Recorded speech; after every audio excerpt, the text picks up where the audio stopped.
Bonjour à tous et à toutes, je devrais peut-être même dire à toutes et à tous. Je suis Mickaël Leravalec, je suis la directrice de la direction économie éveil à IFPEN et je suis très heureuse de vous accueillir aujourd'hui pour cette 11e édition donc des rendez-vous IFPEN de l'innovation. Aujourd'hui, on va parler d'hydrogène naturel.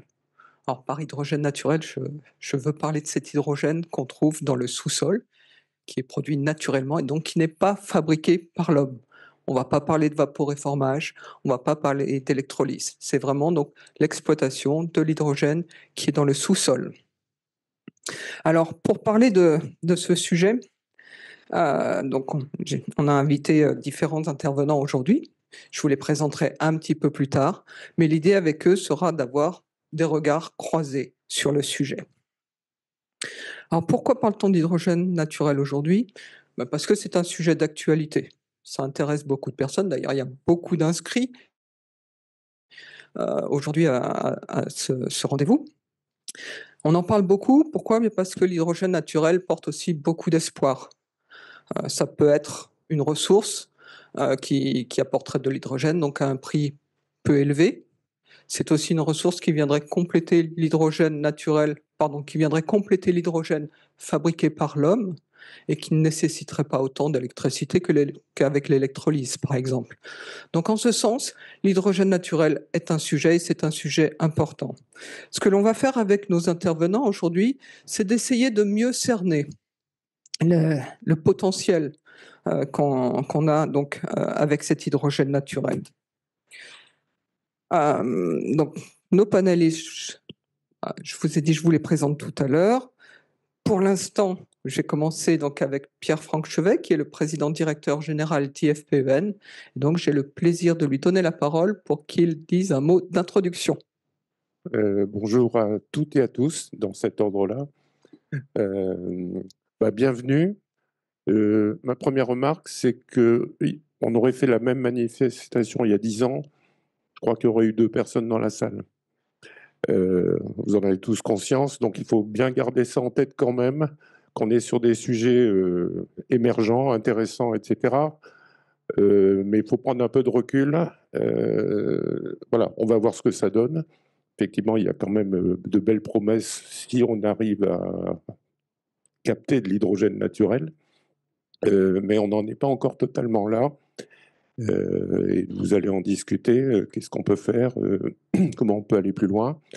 Le sujet même général, hydrogène, je pense qu'il y a 10 ans, général, hein, donc tous les hydrogènes de toutes les couleurs, etc., n'étaient pas à l'ordre du jour il y a 10 ans.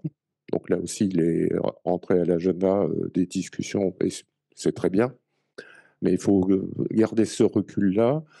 Il y a plein de couleurs d'hydrogène, des nuances d'hydrogène entre le vaporéformage, le gris, il y a le bleu, c'est la même chose mais avec du CCUS. Alors le jaune, je crois que c'est le nucléaire. Il y a du nucléaire, mais...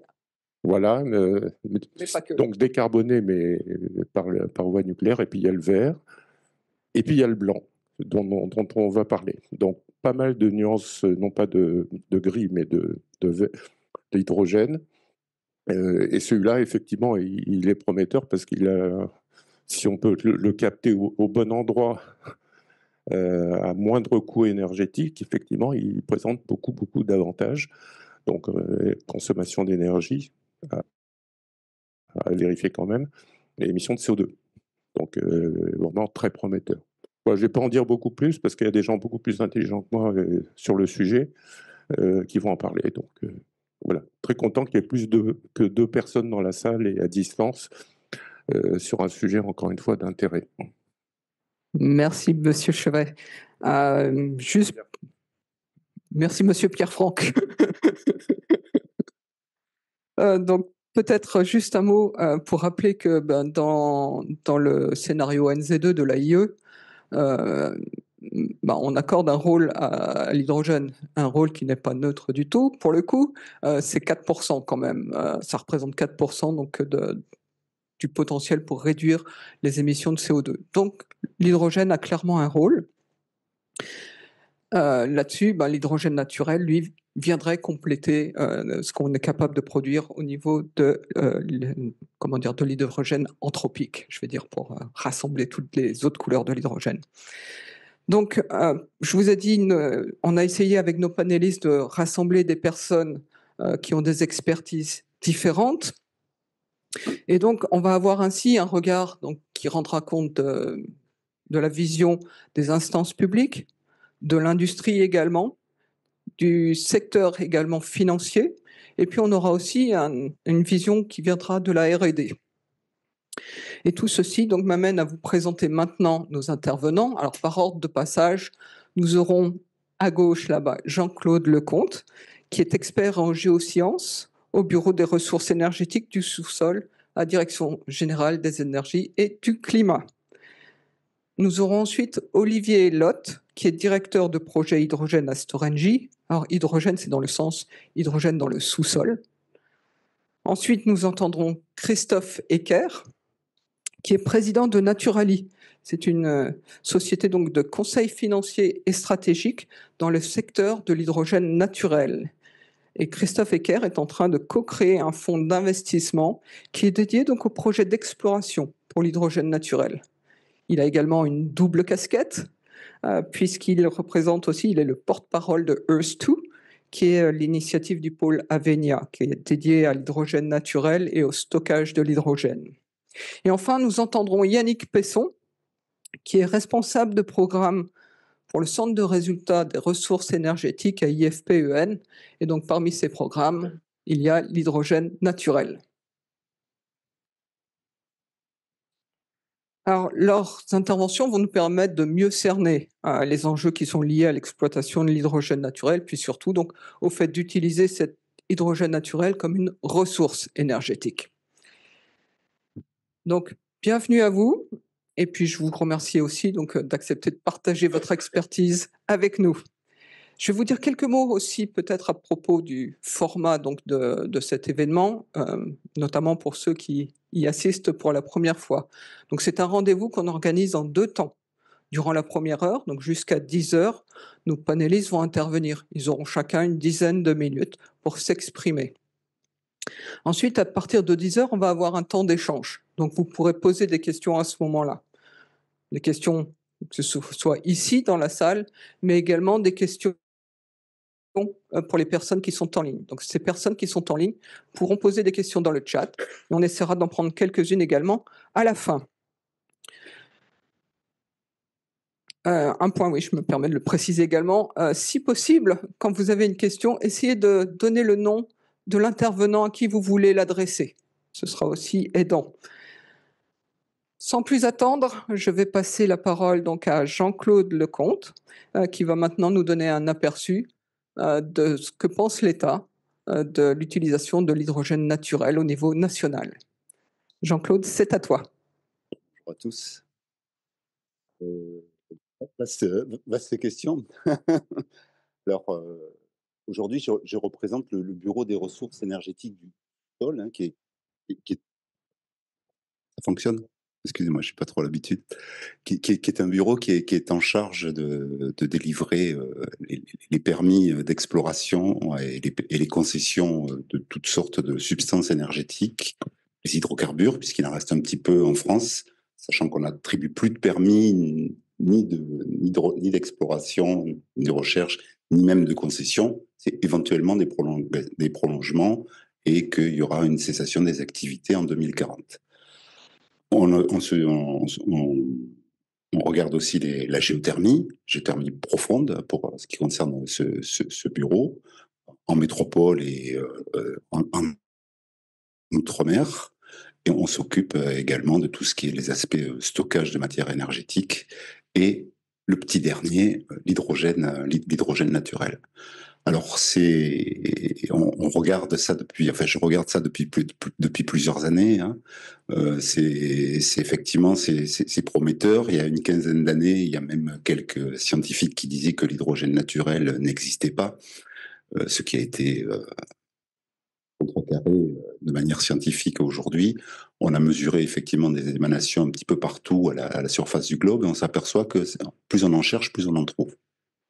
Mais les émanations de surface, ça suffit pas, donc il va falloir effectivement savoir où se génère, quels sont les processus de génération de cet hydrogène naturel. Donc, on commence à avoir quand même de petites idées sur des phénomènes d'oxydoréduction de roches riches en fer, qu'elles soient d'origine magmatique, mantélique ou sédimentaire.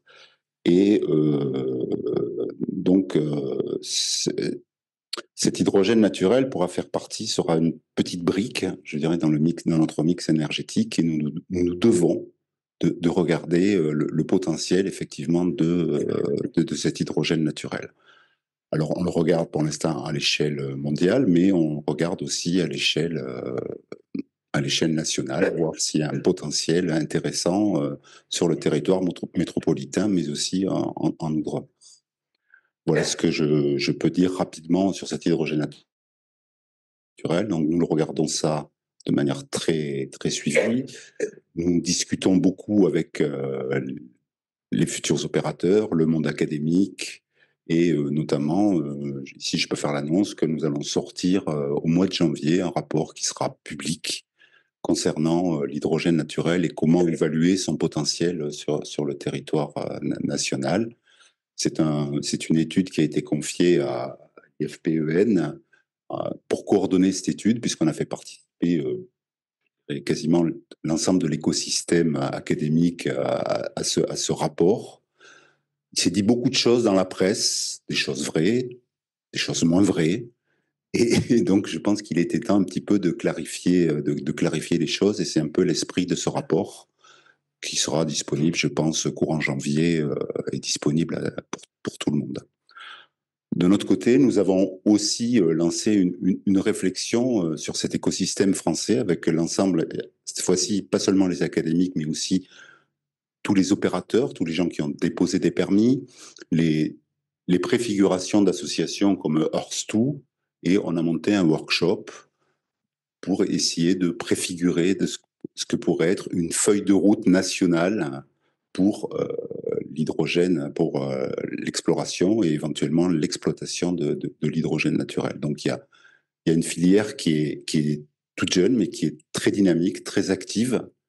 Donc au Brest, nous essayons d'amener notre contribution pour structurer cette filière, pour répondre à ces attentes et donc essayer de voir si cet hydrogène naturel sera effectivement une nouvelle brique dans le mur du mix énergétique qu'on essaie de mettre en place. Voilà ce que je peux dire rapidement. Alors après, effectivement, je peux continuer. Hein. J'avais toute une liste de questions concernant alors le risque. On a beaucoup de startups.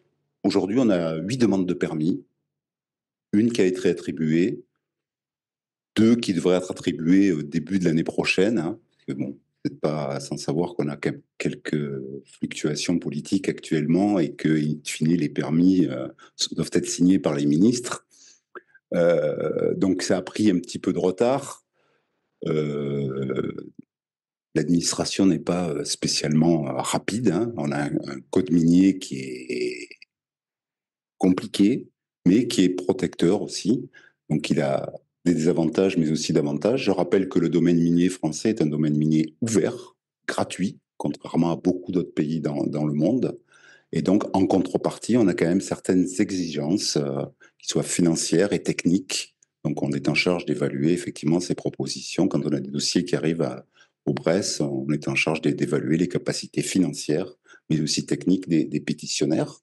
Ce qui n'empêche pas des startups de passer la rampe de la sélection, hein, des sociétés comme TBH2 ou 45.8 associés avec Storengy présent ici, ont été sélectionnés et ont une bonne chance d'avoir plusieurs licences d'exploration dans les mois qui arrivent. Voilà. J'ai perdu un petit peu le fil de ce que je voulais vous dire parce que le sujet est très vaste. Je vais peut-être à ce moment-là en profiter pour te poser une question, parce que tu as fait du teasing là. Tu nous as parlé de ce rapport sur l'hydrogène. Oui. Il va être publié en janvier, certes, mais est-ce que tu peux nous en dire un petit peu plus aujourd'hui sur le contenu de ce rapport et sur les attentes également de la DGEC par rapport à ce rapport quand elle l'a commandité? Alors, j'ai un peu expliqué le pourquoi, le pourquoi de ce rapport, hein. Il était important que l'administration se positionne vis-à-vis de tout ce qui avait été écrit dans la presse, hein. Il y a eu des annonces un peu farfelues qui ont été faites, hein, basées uniquement sur des hypothèses et des extrapolations. Donc il était temps de remettre un petit peu le clocher au centre du village concernant l'hydrogène naturel et le potentiel réel auquel on pouvait s'attendre. Donc ça, ça a été le premier objectif. Le deuxième objectif, c'est de montrer à l'ensemble de la communauté que l'administration est là pour effectivement vous aider à développer, voir s'il y a des possibilités de développement sur cet hydrogène naturel. Et aujourd'hui, on n'a pas les réponses. Quel est réellement le potentiel? Peut-on estimer des ressources d'hydrogène naturel? Aujourd'hui, on n'a pas la réponse. Donc l'idée de ce rapport aussi, c'est de commencer effectivement à réfléchir sur quels sont les moyens qu'il faudrait mettre en place pour évaluer ces ressources. Je parle de ressources et pas de réserves, hein. Je viens un petit peu du monde pétrolier quand même. J'ai passé quelques dizaines d'années à réfléchir sur ces sujets de caractérisation du sous-sol. Et donc, quelle est la ressource? Cette ressource, peut-on la comparer à celle qu'on avait mise en place, à la notion de ressources pétrolières? Alors, pas tout à fait, parce qu'il semblerait que la génération d'hydrogène naturel soit un phénomène qui soit à l'échelle humaine, hein. C'est les réactions, certaines cinétiques sont très rapides, notamment les phénomènes d'oxydoréduction des roches riches en fer sont à l'échelle de quelques jours. Par contre, les phénomènes de radiolyse, quoi, qui sont aussi une hypothèse mise en place, où des éléments radioactifs lourds comme l'uranium, le thorium, le potassium pourraient émettre des rayonnements ionisants qui casseraient la molécule d'eau et favoriseraient la génération d'hydrogène. Donc ça, ce serait des cinétiques beaucoup plus lentes. Donc d'un côté, on a plusieurs hypothèses sur les sources, hein. Oxydoréduction, la radiolyse, éventuellement une maturation ultime de la matière organique, la même qui avait généré les hydrocarbures. Donc tout ça avec des cinétiques différentes. Donc aujourd'hui, il faut essayer de quantifier tout ça et quels moyens doit-on mettre en place pour essayer de quantifier tout ça. Donc, comme je disais, il y a une filière très dynamique, des gens très motivés, beaucoup de startups, ce qui nous change un petit peu du monde pétrolier où on avait quand même des sociétés bien établies et avec des capacités financières importantes. Aujourd'hui, même des startups avec des capacités financières plus limitées arrivent aujourd'hui à avoir des permis d'exploration. Donc ça, c'est une bonne chose. Et donc voilà un peu l'idée générale que je voulais faire passer en disant que l'administration est là pour essayer de favoriser, d'accélérer cette caractérisation de la ressource en hydrogène naturel sur le territoire métropolitain. Tu parles d'accélérer, mais dans le même temps, tu as parlé de lenteur administrative. Alors certes, il y a le souci effectivement d'avoir un gouvernement nommé pour les signatures, on est d'accord. Pour autant, c'est sans doute pas la seule source de lenteur. Donc comment ça se passe quand on demande une licence et quels sont les points qui font que tu as des lenteurs? Le pétitionnaire construit un dossier qui peut trouver tous les éléments dans les lois et les aspects réglementaires, hein. Il fournit un dossier sur ses capacités financières, sur ses capacités techniques, et le bureau va analyser ses capacités financières et ses capacités techniques au regard d'un programme qui est mis en place pour l'exploration. Alors, dans un premier temps, on va délivrer un permis exclusif de recherche. Permis exclusif de recherche, c'est-à-dire qu'une fois qu'il aura son permis, ce sera le seul opérateur sur cette zone pour cette substance et les substances connexes à pouvoir réaliser des recherches. Donc, dans ce sens-là, c'est assez protecteur. Mais je dirais qu'effectivement, le processus est assez long parce qu'il y a un processus de recevabilité. On regarde d'abord dans un premier temps si le dossier est complet. Une fois qu'il est complet, on fait une mise en concurrence parce que ouvre mise en concurrence. C'est un processus obligatoire, je dirais. Mise en concurrence relativement courte, puisque c'est d'un délai d'un mois. Pendant un délai d'un mois, si d'autres pétitionnaires avaient des vues sur cette zone, ils déposent également un dossier. Et s'il y a plusieurs de dossiers qui arrivent, on règle cette mise en concurrence avec des critères qui ont été publiés au journal officiel. Et on sélectionne celui qui nous paraît le meilleur en fonction de ces critères officiels.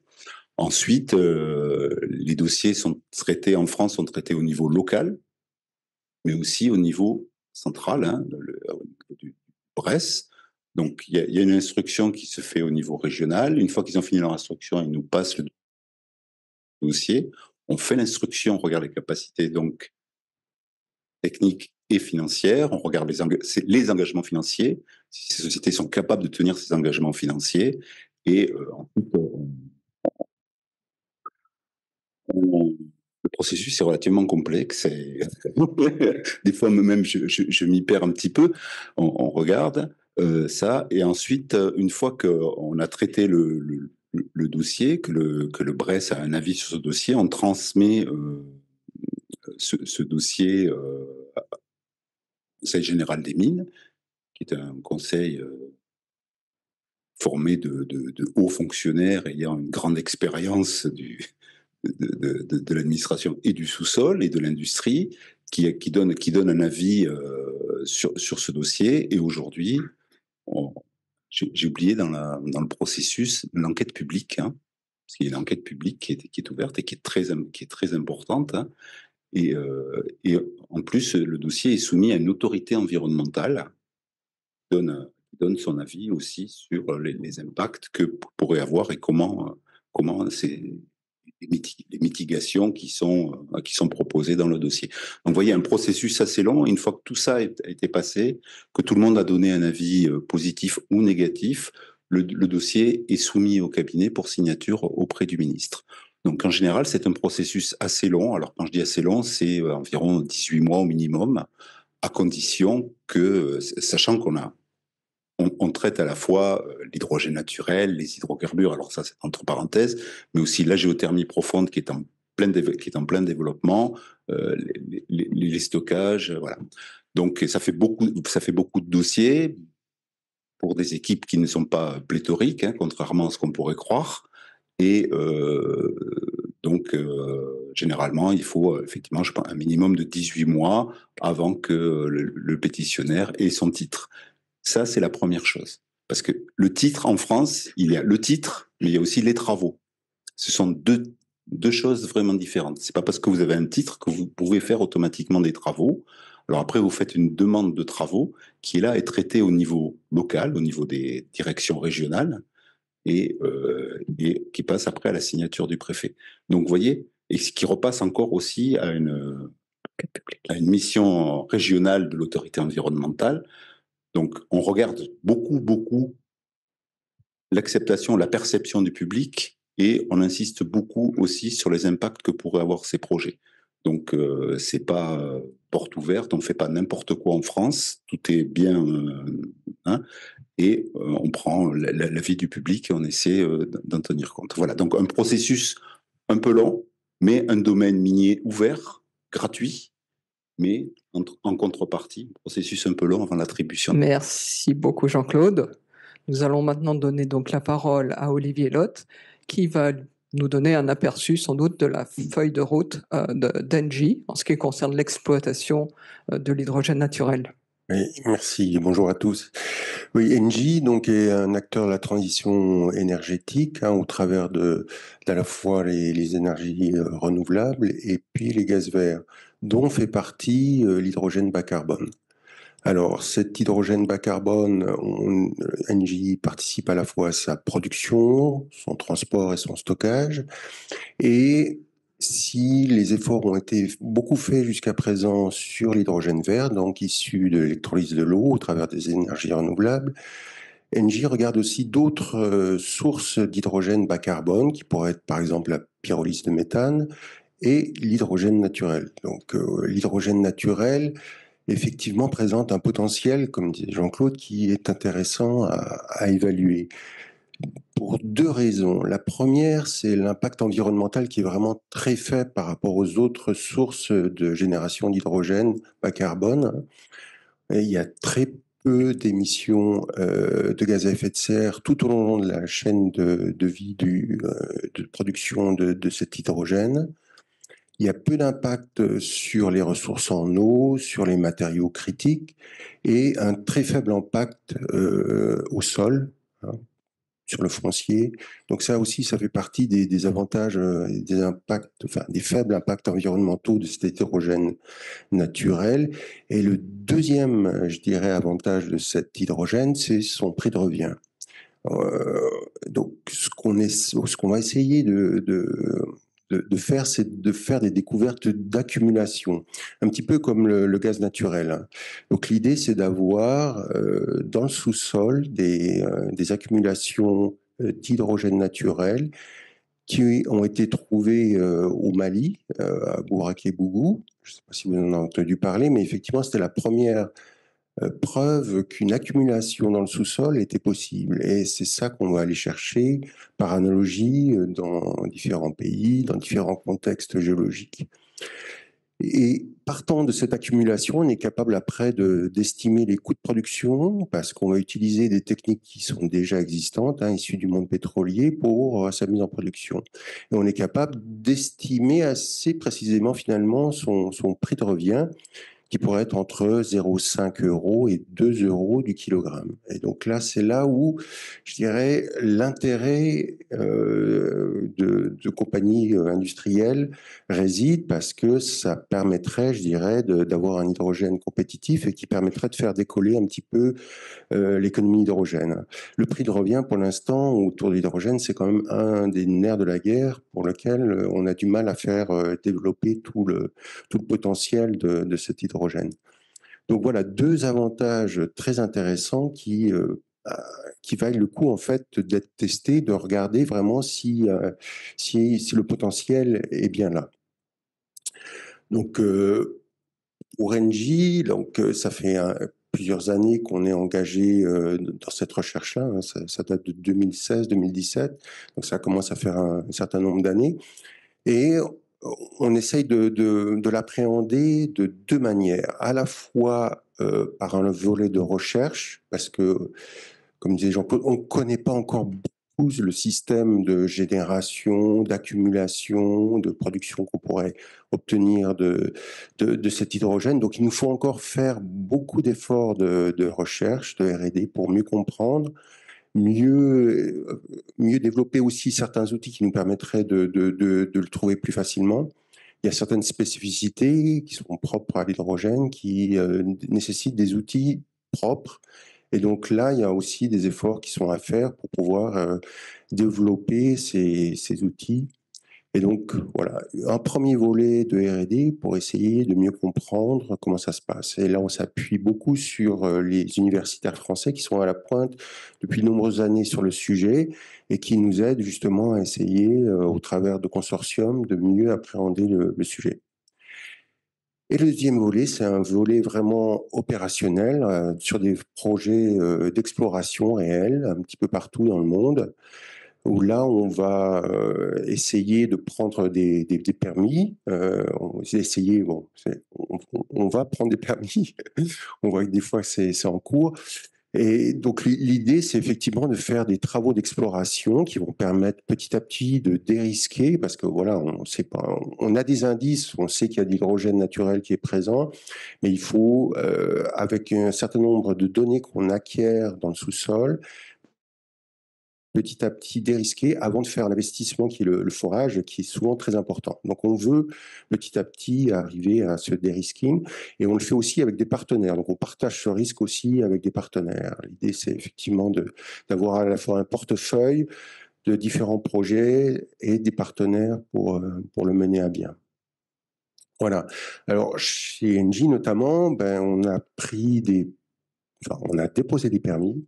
Notamment en France. Donc, on a 2 permis en France, dans le sud-ouest, un dans les Pyrénées qui s'appelle Grand Rieux et un dans les Landes qui s'appelle Marensin. où on a trouvé des bons indices initiaux d'hydrogène à la fois émis à la surface ou dans des analyses de puits qui ont été forés précédemment. Donc voilà, des ingrédients qui nous permettent de dire qu'il y a un potentiel dans cette zone-là. Et donc on a déposé des permis en partenariat avec une start-up, là, 45.8, dont on parlait tout à l'heure, pour évaluer ce potentiel dans cette zone-là. On a commencé aussi au Maroc, en partenariat avec l'ONIM, dans une zone qui est près de Casablanca, à faire de l'exploration aussi dans cette zone-là, où il y a aussi de très beaux indices d'hydrogène naturel émis en surface et un contexte géologique très favorable, qui nous indique qu'il y a potentiellement une zone prospective. Et on a commencé donc les travaux au mois d'octobre dernier en faisant justement ces acquisitions complémentaires pour pouvoir petit à petit définir peut-être un objet, une accumulation qu'on irait à la fin forer par un puits. Voilà. Et puis on travaille, je dirais aussi depuis de nombreuses années au Brésil, depuis justement 2016, où on a commencé à faire les premières mesures d'émanation d'hydrogène naturel dans le bassin du San Francisco. On a développé d'ailleurs des outils pour mesurer ces émanations du sous-sol, parce ça n'existait pas. Donc Engie a développé ses propres outils pour mesurer de façon, je dirais, constante et permanente des émanations qui ne sont pas toujours très régulières, donc qui ont besoin d'une écoute de plusieurs mois. Voilà, donc on essaye petit à petit, on travaille aussi dans d'autres pays, mais on essaye de construire petit à petit ce portefeuille avec des partenaires, essayer de trouver ces analogues de la découverte de Bourak-et-Bougou partout dans le monde. On sait qu'il y a des indices un peu partout et des contextes géologiques qui devraient permettre d'avoir des accumulations. Voilà. Mais effectivement, c'est pas toujours facile. Enfin, il y a certains freins qui empêchent encore effectivement, je dirais, de vraiment accélérer cette évaluation du potentiel d'hydrogène naturel. Et je voudrais citer deux freins principaux. Le premier, c'est l'aspect régulatoire.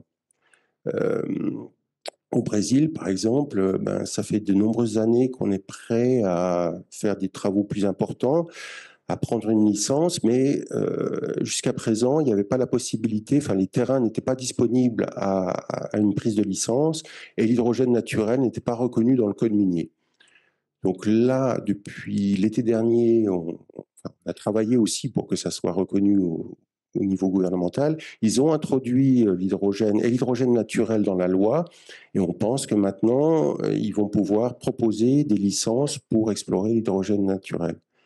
Donc là, vous voyez que ça fait, je dirais, depuis 3 ou 4 ans qu'on pousse et 3 ou 4 ans qu'il faut attendre. Et il va falloir encore attendre, je dirais, la régulation en place pour pouvoir, je dirais, prendre des permis et investir, faire des acquisitions qui sont coûteuses. Et on ne fore pas des permis sans avoir l'assurance qu'on aura accès après à la ressource en tant qu'industriel. Donc voilà, ça c'est le premier frein.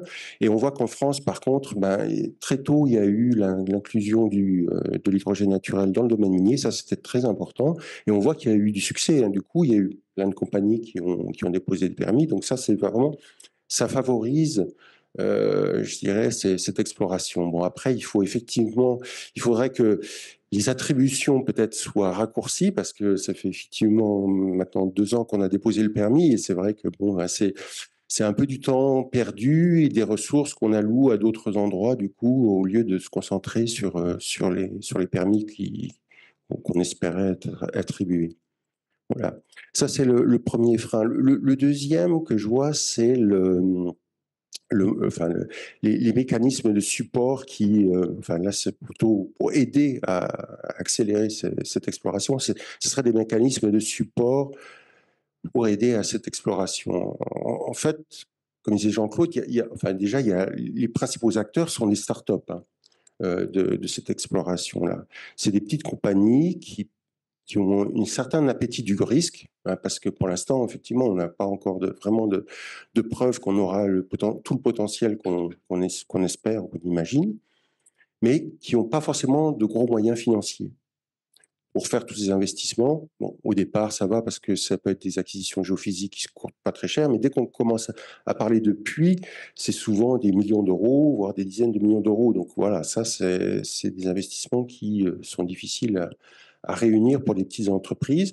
Et d'un autre côté, il y a d'autres acteurs, bon, dans lesquels on pourrait classer Engie, mais aussi des pétroliers qui commencent à s'intéresser au sujet, qui n'ont pas vraiment d'appétit au risque, hein. Ces grandes compagnies, elles ont beaucoup de moyens, mais pas beaucoup d'appétit au risque. Et donc voilà, ces deux acteurs qui potentiellement peuvent, je dirais, accélérer l'évaluation de ce potentiel-là, je dirais, serait aidé par des mécanismes de support parce que, voilà, l'un parce qu'il n'a pas d'appétit au risque financier, l'autre parce qu'il n'a pas les moyens financiers. Donc, des mécanismes de support d'aide permettraient d'avancer plus vite et de faire plus de projets. Voilà. Après, il y a d'autres sujets aussi qui permettraient d'accélérer. C'est d'avoir des données accessibles pour tout le monde, pour que toutes les compagnies, les petites compagnies qui n'ont pas forcément les moyens d'acheter ou de traiter des données, pour qu'elles puissent évaluer des zones, soit en accès pour elles, pour pouvoir évaluer des zones et prendre des permis. Ça, c'est un premier point. Et puis, continuer ces efforts de recherche. La France est un des pionniers, mais on voit que les États-Unis, l'Australie aussi commencent à s'y mettre pour trouver à la fois, enfin, pousser sur les moyens, sur les outils pour détecter cet hydrogène naturel et aussi comprendre mieux ces mécanismes pour être peut-être avoir plus de succès, je dirais, dans les premiers puits qu'on va forer. Voilà. Merci beaucoup Olivier pour tous ces éléments et puis merci aussi pour avoir fait presque la transition parce qu'effectivement quand on parle d'exploitation du sous-sol, on est obligé de parler d'investissement à un moment donné. Du coup, je change de côté et je me tourne donc vers Christophe Ecker qui va nous donner un éclairage cette fois donc du point de vue du secteur financier. Merci beaucoup. Je voudrais peut-être d'abord repréciser quelque chose par rapport au marché de l'hydrogène, puisque c'est un marché qui d'ores et déjà existe, qui pèse 200 milliards d'euros annuels, qui n'est pas rien, sauf qu'aujourd'hui, cet hydrogène, c'est effectivement un produit qui est manufacturé, donc il est fabriqué soit à partir du gaz naturel, soit à partir de l'électrolyse de l'eau, et ça pose un problème, enfin deux problèmes même, soit environnemental, quand c'est effectivement la production d'hydrogène gris ou bleu, gaz naturel, ou alors un problème de coût quand on est sur l'électrolyse de l'eau. Aujourd'hui, pour ce qui est de l'hydrogène vert, donc l'électrolyse, on est à peu près on parle de 6 € le kilo.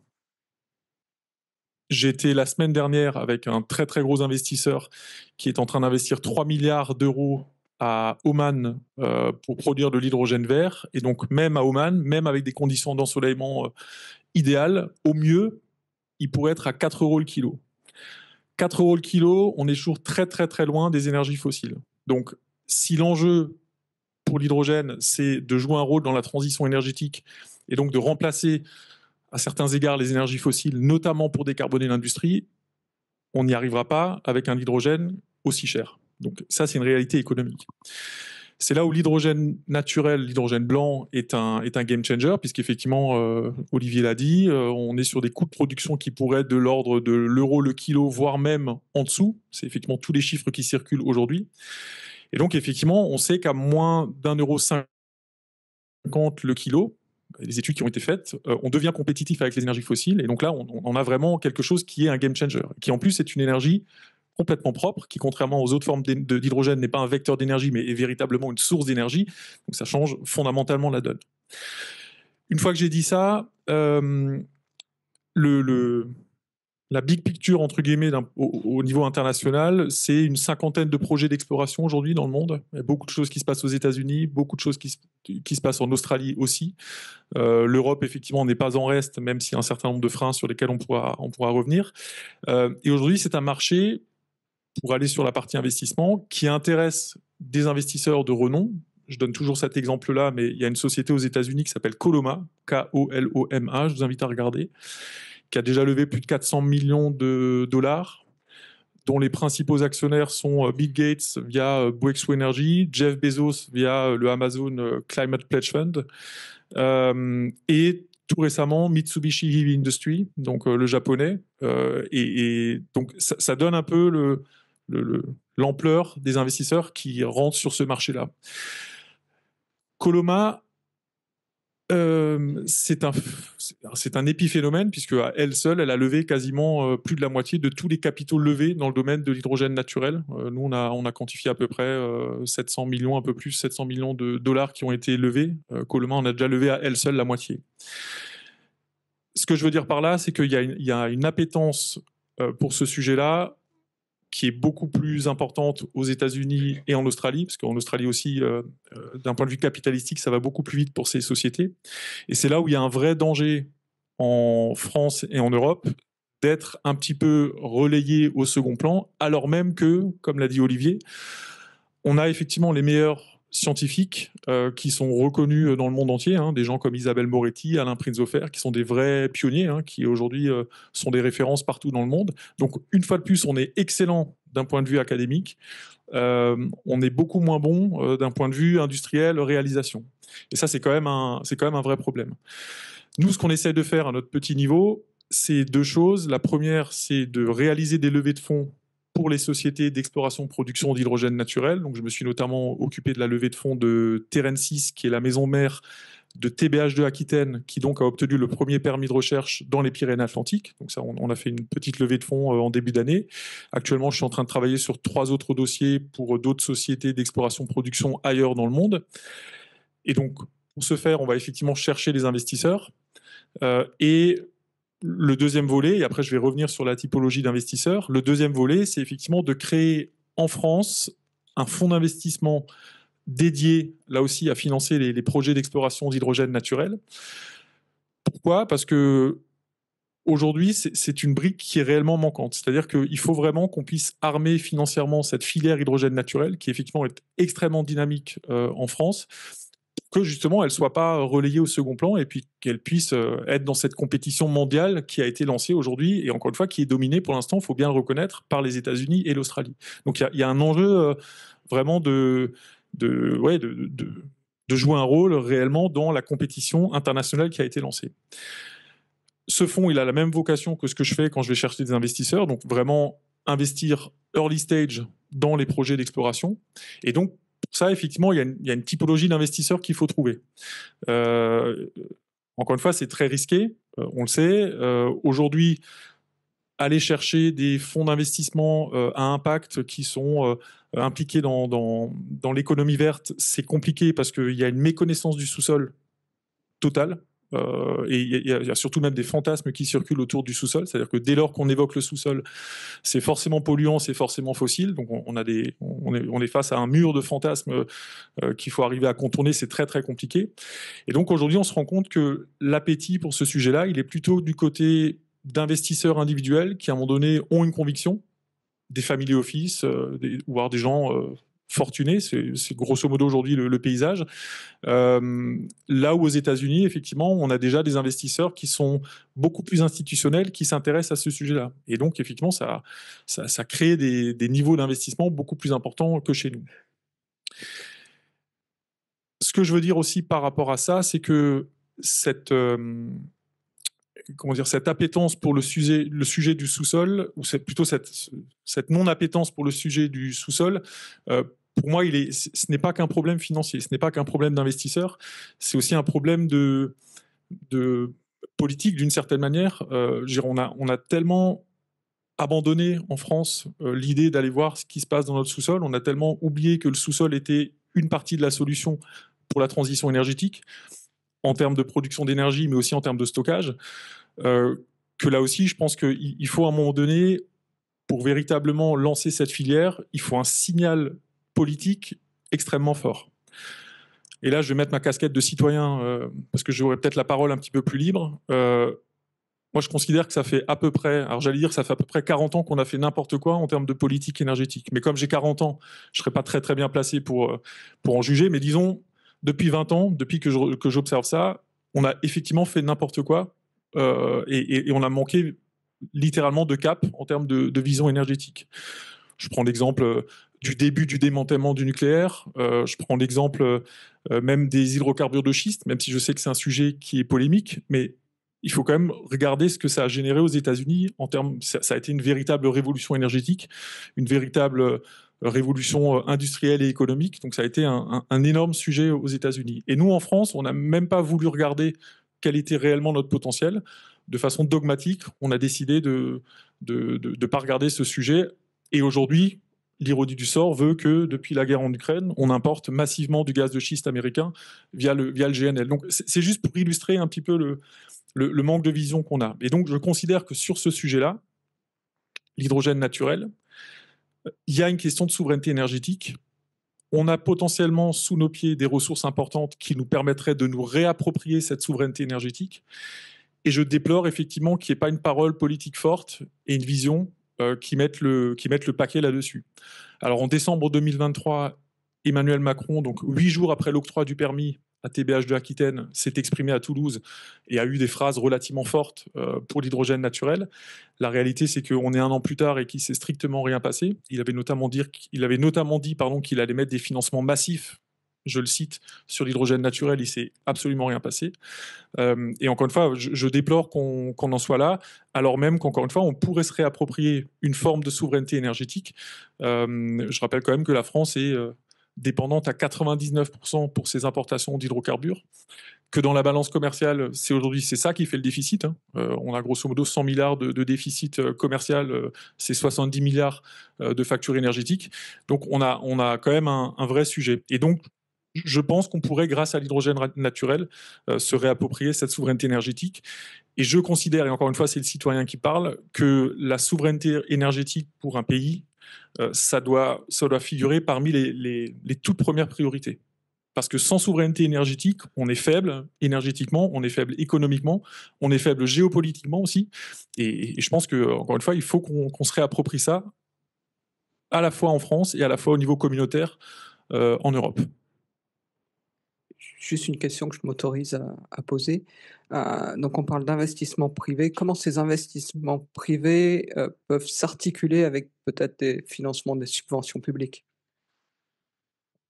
Alors nous, c'est ce qu'on essaye de faire avec le fonds. Je disais, on a 2 typologies d'investisseurs, des family office, des investisseurs privés. Un tout petit peu, on commence à avoir des fonds. Et en fait, ces gens-là, certains sont tout à fait appétents pour investir directement dans des sociétés. D'autres préfèrent investir dans des véhicules d'investissement dédiés parce que ça leur offre une sécurité, une diversification. C'est pour ça qu'on crée le fonds.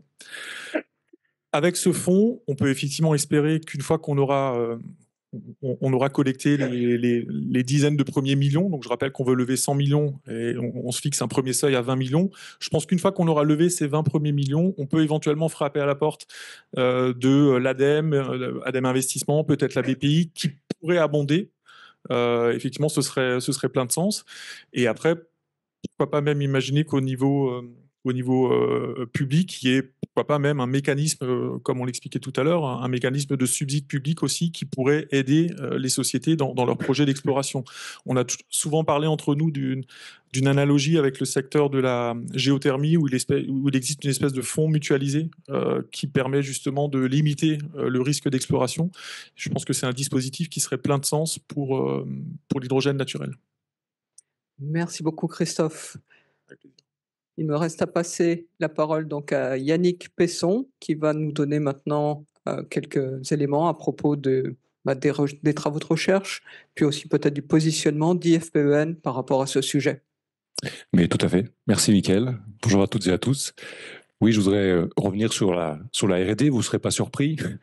Et je voudrais commencer en parlant de R&D, déjà par dire que ce sujet de l'hydrogène naturel, c'est extrêmement intéressant parce qu'on est quand même proche de questionnements scientifiques de fond, et pourtant il y a un secteur industriel qui se développe en même temps.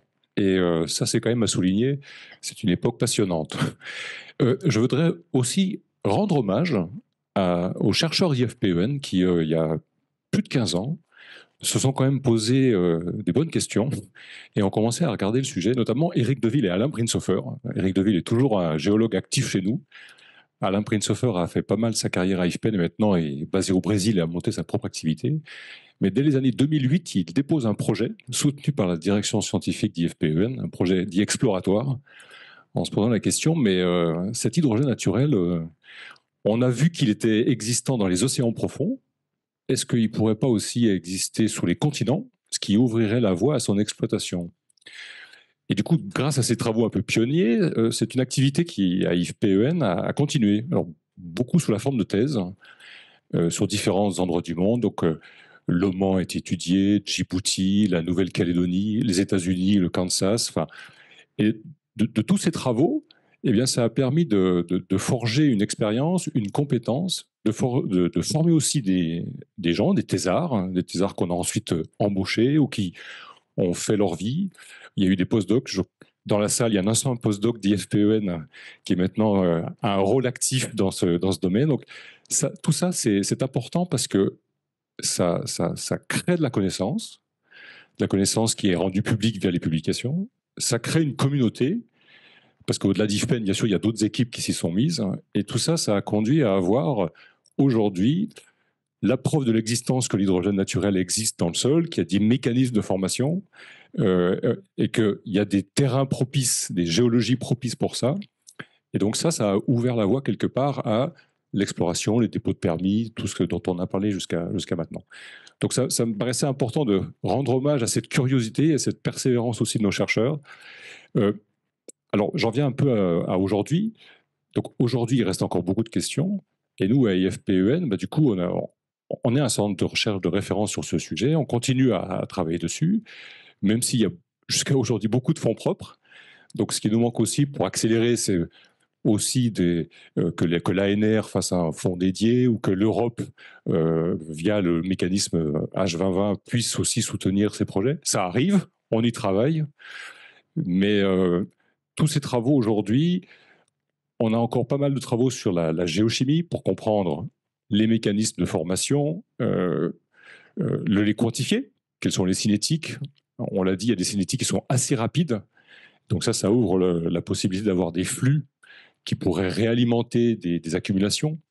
Alors, une fois qu'on a compris les mécanismes de formation, la géochimie, l'hydrogène profond peut migrer. Il y a aussi une grande question qui se pose, c'est va-t-il réagir au cours de sa migration vers la surface?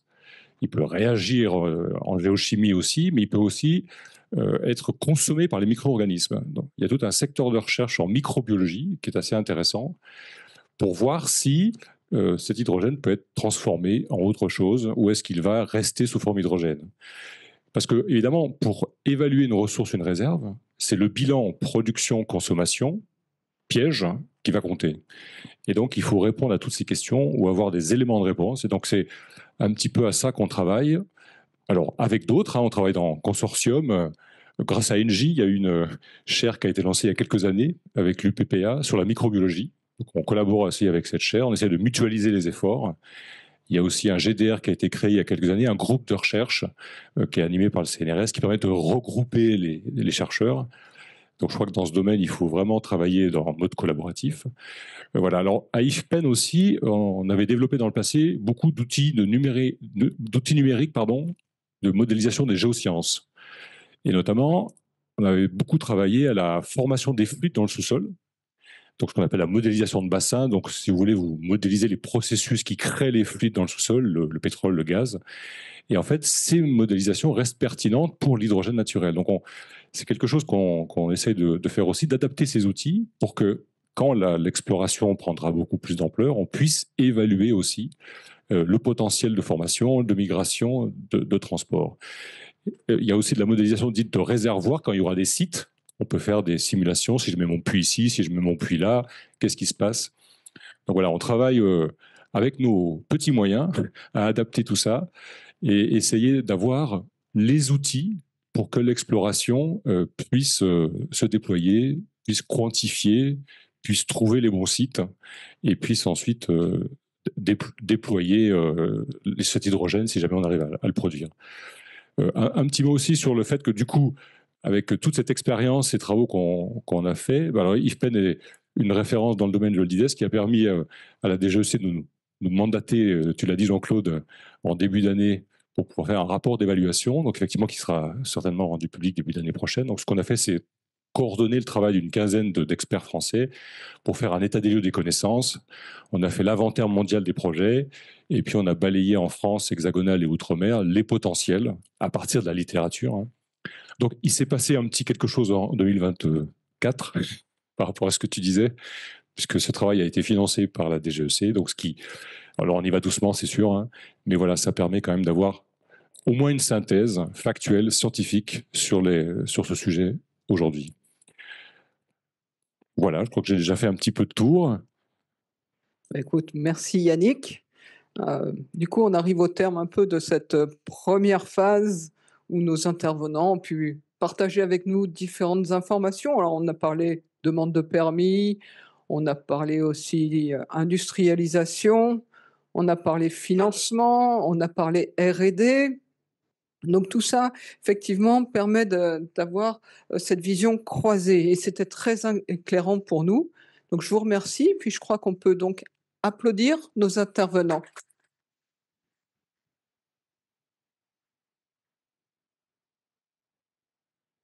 On va maintenant passer aux questions, donc des questions dans la salle, des questions en ligne. Il y en a déjà plusieurs qui sont arrivées, mais je vais peut-être donner la préséance aux personnes dans la salle. Donc, qui lève la main en premier? Il y avait 2 mains en même temps. Départagez-vous. Monsieur, peut-être? Bonjour, Philippe Charlès de l'Institut Sapiens. Je voulais savoir les 6 euros au kilo ou les 0, moins d'1 euro au kilo. Est-ce que c'est en sortie de puits et en sortie d'électrolyseur ou est-ce que ça inclut la distribution? Parce que quand on refait un calcul, on dit toujours que l'hydrogène, pour une voiture, c'est à peu près 1 kilo au 100 km. Vous êtes d'accord sur le chiffre? C'est ça? Oui. Donc, en fait, si on prend 1 kilo au 100 km et qu'on prend le litre d'essence à 1,80, on arrive à 4,80. Sauf que là, on inclut la distribution et le raffinage. Or, ici, il n'y a pas de raffinage. Donc, il faudrait essayer de comparer au moment de la distribution, parce que je crois que les 6 euros, c'est uniquement la production ou ça inclut la distribution? Et quel est le coût de la distribution? Il faudrait essayer de comparer parce que si on ne compare pas dans des situations identiques, en fait, je crois que vous vous pénalisez de ce côté-là. Les chiffres que je donnais sont effectivement les coûts de production. Et après, effectivement, on a des sujets sur l'hydrogène, mais ça, je vais peut-être laisser parler des experts qui sont plus qualifiés que moi. C'est effectivement sur la manière dont on va le stocker et le transporter. Puisque cette molécule a la particularité d'être extrêmement volatile. Donc, effectivement, il y a des enjeux très importants sur ces sujets-là qui ont un impact évidemment sur le coût. Mais peut-être Olivier. Oui, souvent on parle de LCOH, donc c'est vraiment le coût de production et sans parler du transport, distribution qui a lieu après. Donc pour l'hydrogène naturel, c'est le coût ramené à la tête de puits, voilà, qui peut être quantifié comme ça. Et généralement, pour l'instant, les projets essayent de trouver des clients qui sont très proches, souvent des industriels qui seraient les premiers clients de cette production. Pas forcément déjà dédier cet hydrogène naturel pour la mobilité, mais plutôt des usages, je dirais, très locaux ou près d'industriels. Mais je trouve justement, on a une idée du coût du transport et de la distribution, combien ça rajoute au kilo, parce que je trouve qu'une comparaison avec la mobilité, en point de vue comme dans l'opinion publique, je trouve que ça serait assez marquant. Tu as remarqué qu'on n'a pas du tout parlé de mobilité. Moi, j'évite vraiment d'être sur le sujet mobilité parce que précisément, je considère que ce ne sera pas du tout l'application prioritaire. Non, alors vraiment, je tenais juste à préciser ça. On est plutôt sur des sujets de décarbonation. Je prends l'exemple des permis qui ont été déposés, dont l'un octroyé en France. Ils sont situés en région Nouvelle-Aquitaine aussi pour la proximité avec le site de Lac. Où effectivement on a des off-takers à proximité. Donc c'est un sujet important. Moi, la mobilité, je l'évoque vraiment très peu. Ah bon? Parce que je vous ferai remarquer qu'une des grosses applications, je vais arrêter simplement la remarque, c'est une des grosses applications de l'hydrogène, c'est quand même la décarbonation de la sidérurgie, et Mittal est en train de complètement faire marche arrière de ce côté-là. Merci. On va passer donc à la question suivante, qui est votre voisin. Je vous laisse vous présenter. Oui, François Calégian, je suis un ancien d'IFPEN à la retraite aujourd'hui. J'avais deux petites questions. Une question à Olivier Lotte sur les clés d'exploration. Parce qu'effectivement, l'hydrogène naturel, c'est pas un sujet nouveau. On a développé à l'IFPEN un modèle géochimique et explicatif d'oxydoréduction dans les années 2010-2012. J'avais même fait une présentation devant l'OPEX à ce sujet-là. Et donc, quand on parle d'exploration, il faut avoir des clés d'exploration. Donc, si on est sur un système de type oxydoréduction avec un massif genre gabbro, péridotite, qui puisse alimenter ce mécanisme d'oxydoréduction pour réduire l'eau météorique en hydrogène, ça veut dire qu'il faut chercher ce type de massif. Donc là, vous avez parlé d'exploration, mais vous n'avez pas parlé de clé d'exploration. Qu'est-ce qui vous guide? Qu'est-ce qui vous guide plutôt que simplement regarder s'il y a des émanations en surface? Qu'est-ce qui vous guide pour trouver réellement des accumulations, puisque ce système, il est dynamique? Ça, c'était ma première question. Et la deuxième question, c'est pour Monsieur Ecker. C'est en termes de... Là, on se projette dans le futur, et donc il y a une urgence climatique, et on est en 2025 bientôt, donc on n'a pas beaucoup de temps pour prendre des mesures. Sur l'hydrogène, il y a différentes options, l'hydrogène manufacturé, donc l'hydrogène naturel. Tout ça demande des temps de développement. Vous n'avez pas du tout parlé de cinétique de développement. Combien de temps ça prend pour développer tout ça? Entre-temps, il y a probablement aussi des infrastructures à développer. Ces infrastructures, elles vont dépendre des sites de production, qui soient naturels ou manufacturés. Donc, il y a aussi des investissements. Tout ça est énormément capitalistique. Donc, il ne faut pas se louper. Donc, entre les différentes options, c'est quoi les cinétiques de développement? Voilà, du point de vue de la stratégie nationale, notamment. Merci pour ces questions. On va peut-être commencer par Olivier. Oui, sur les clés de l'exploration. Déjà, les premières, enfin, c'est quand même les indices à la fois mesurés en surface ou en revisitant des anciennes analyses de gaz issus de forages, soit pétroliers, soit pour l'eau, soit pour les mines, où on a mis en évidence un hydrogène naturel qui soit été mis, soit été trouvé en subsurface. Donc ça, c'est quand même aussi des indices forts d'un bassin qui génère de l'hydrogène naturel, qui peut être effectivement principalement expliqué par les phénomènes d'oxydoréduction de certaines roches, riches en minéraux ferreux. Donc on va essayer aussi de mettre en perspective ces indices avec un contexte géologique favorable. Donc effectivement, la présence de ces roches, essayer d'expliquer effectivement des mécanismes de réaction. Mais on ne s'arrête pas là, on va essayer aussi de voir quelles sont les possibilités d'accumulation. C'est-à-dire qu'une fois que c'est généré, ce qu'on veut, nous, c'est une accumulation pour avoir un projet commercial. Et donc là, souvent, il faut une couverture sédimentaire classique avec un réservoir, une couverture qui va nous permettre d'accumuler un volume suffisant. Donc, on fait appel, je dirais, aussi aux techniques issues du monde pétrolier et minier pour essayer d'aller au mieux évaluer ce potentiel-là. Donc, peut-être des techniques comme la gravimétrie, le magnétisme, qui étaient peut-être moins utilisées dans le monde pétrolier, sont beaucoup plus utilisées dans cette recherche, par exemple, d'hydrogène naturel, pour la recherche de ces minéraux ferreux, enfin ces roches riches en minéraux ferreux, qui pourraient être la source de la génération de cet hydrogène naturel.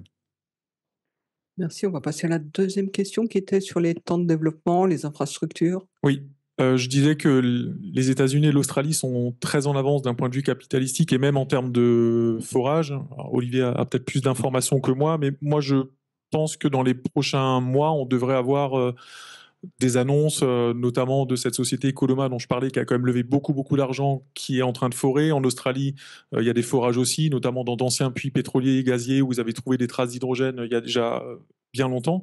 Donc, j'ose espérer que dans les prochains mois, on aura effectivement des annonces de découverte dont on pourra effectivement démontrer qu'on peut produire cet hydrogène à moins d'1 euro, d'1 dollar le kilo.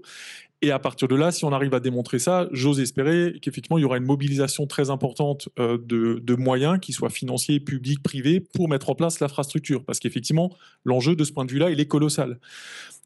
Les chiffres que je vais vous donner sont peut-être pas exacts, mais en tout cas, l'ordre de grandeur doit être le bon.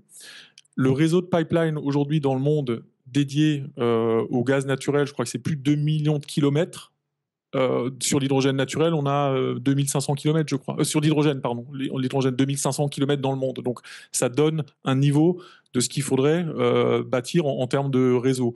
Ce qu'on sait aussi, il y a des tests déjà qui ont été menés, notamment en Allemagne. Moi, j'habite à Strasbourg et je sais qu'en Allemagne, de l'autre côté de la frontière, il y a des tests qui ont été faits pour du blending. Donc, on a injecté de l'hydrogène dans des réseaux dédiés au gaz naturel et puis on a vu que ça fonctionne jusqu'à, je crois, 10 ou 15%, quelque chose comme ça. Mais on sait que le réseau tel qu'il est aujourd'hui de pipeline n'est pas adapté pour l'hydrogène. Donc, effectivement, ça nécessite de mettre ça en place. Mais je considère que, enfin, j'imagine qu'à partir du moment où on arrivera à démontrer qu'on a cette nouvelle source d'énergie assez miraculeuse, il faut bien le dire, si on arrive à la sortir à 1 euro le kilo, j'ose espérer qu'il y aura une mobilisation qui fera que l'infrastructure va se développer très rapidement.